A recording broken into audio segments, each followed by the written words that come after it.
You love that versatility, DA. Thank you.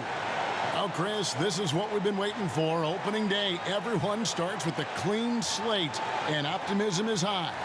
There's optimism for every team, even the ones in the middle of rebuilds. And for the fans, I tell you, this is the best day ever because everybody's team is undefeated, and it's possible for anyone to win a championship. We're not in February, the doom days of February, where fans have their head down because the record kind of shows them the reality of the situation. So right now, this is for the dreamers. This is for the fans to root their teams on. Optimism is abundant. Featuring two of the best bigs in the league, Brent, how impactful is the center position now compared to the way it used to be? Well, one of the things that I think people are still dealing with is just how divergently different the center position has become in the game. And to think that these guys, in what they're asked to do, has just as much importance of the Patrick Ewings, the Hakeem Olajuwons, the low post, big-time scorers back to the basket. The modern-day center, Kevin, isn't doing that. It's a roll to the basket, rim protection game, and there are some elite ones doing it now. Wired a little bit differently than guys in the past. They have to be. On top of that, some of the teams are even asking those players, obviously, to step out and shoot the three-point shot. So modern-day game, modern-day play. So here's Oklahoma City's starting group. Westbrook and Robertson, the backcourt. The forwards, George and Grant. And it's Adams in at the center, filling out the middle. So interesting with Russell Westbrook, never really touted or championed growing up, but if you go to UCLA, you have to be halfway decent, don't you, Kevin? 5'8" stick figure back in high school and came off the bench his freshman year at UCLA, and I just don't think anybody saw what was coming out of Russell Westbrook, but we're appreciating it now. And the first one drops. And you heard the story. Westbrook showed up for a basketball camp in Atlanta. His name wasn't on the list. He had to sit in the lobby for 4 hours before they let him in. That story is hard to believe. Obviously not a blue chip recruit, and I don't think that Russell Westbrook ever thought about seeing himself in the NBA at any point. Was just hoping to get a scholarship, and that second season at UCLA opened up some eyes about just how athletic and explosive he could be. Here we are today. Here's Robertson, guarded by Tucker.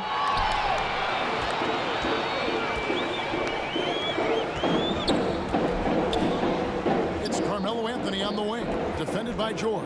Over George, misses off the right iron. I'd just like to see the defensive effort get better for their ball club. They can't expect guys to miss the mid-range Jays every time. Great timing there. Paul George rising up, collecting the ball, and throwing it down. And a tremendous Unleash Chaos replay coming to you courtesy of Under Armour Hover Havoc.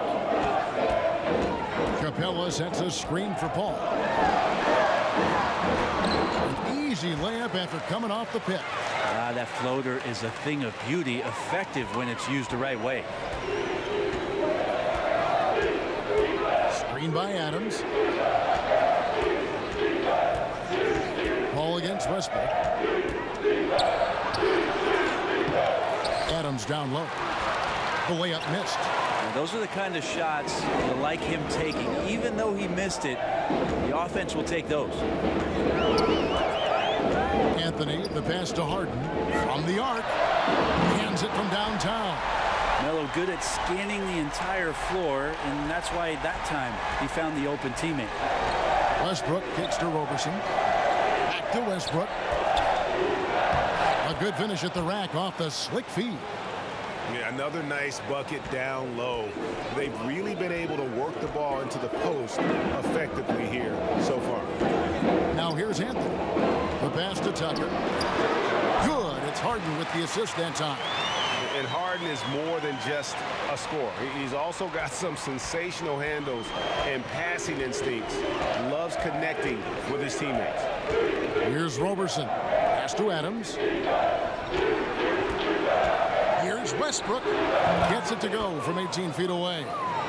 Westbrook's got 5 points so far.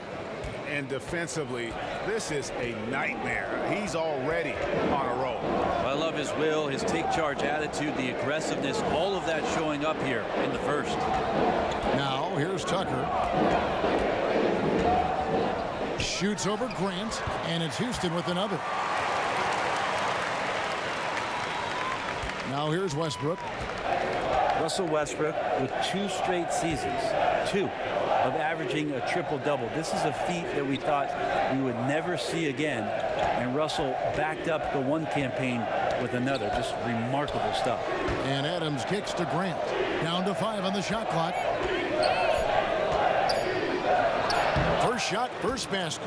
He's out of the blocks fast.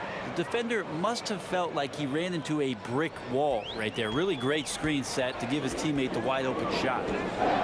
And the Thunder placing so much, Brent, on Westbrook's shoulders. It's asking a lot. It's asking a lot. I'm not sure how much Russell actually feels it. He just goes out and continues to put up just staggering, eye-popping numbers. And to get where they want to go, I think they're going to have to find a way to compliment him in some way. And he's going to have to trust in those teammates in order to push the envelope a bit. Here is Harden. Paul George making his last shot. To the middle. It's tipped. Stolen by George. Westbrook against Paul. Adams with the screen on Paul. Here's the lob to Adams. It's stolen by Capella. Westbrook against Paul. A shot by Anthony. Nobody around. Buries the long-range jumper. Anthony's got his first 3 points of the game. The Thunder with the lead. Okay, well, let's check in with David Aldridge, who's reporting from the sideline. Well, I was able to talk with Mike D'Antoni for just a minute.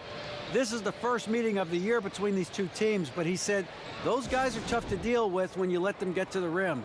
We've got to move our feet on defense and do our best to deny penetration. We'll see who comes out on top, Kevin. Thanks, David. You know, when Chris Paul came to the Rockets, a lot of people questioned if he and James Harden would be able to share the ball. Both known for being ball-dominant guards, I think you'd have to say it's worked out pretty well. Looking at who's out there now for the Rockets. Nene, he's checked in for Capella. Ennis comes in for P.J. Tucker. Eric Gordon, he's checked in for James Harden. And it's Brandon Knight in for Chris Paul. Now Gordon after the missed 3 from Dennis Schroeder. And the foul called on Nerlens Noel. That's his first foul.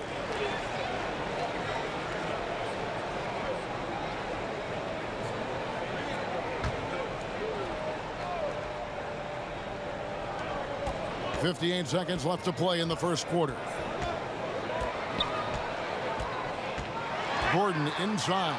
He's covered by Felton, and it's Gordon missing. Credit the defense, wisely avoiding fouling the shooter. Don't want to give up a personal there. And he made him attempt a difficult layup. Now here's Schroeder. Here's a screen by Noel. Passes it to Patterson. And again, no good by Oklahoma City. The Rockets have gone 5 of 9 from the field here in the first. Now here's Ennis. D right on him. Anthony sets the pick for Ennis. Nene trying to get open. Ennis, good. A fantastic awareness, finishing with ease at the rim, and the defense was just not a factor. Schroeder against Knight. And here's Schroeder. Here's Abrinas. Buries it from three-point range. Abrinas has got himself on the board with 3 there. And that concludes a back-and-forth, high-scoring first quarter of play. Thunder lead by 2. We'll be back shortly live from Houston, Texas.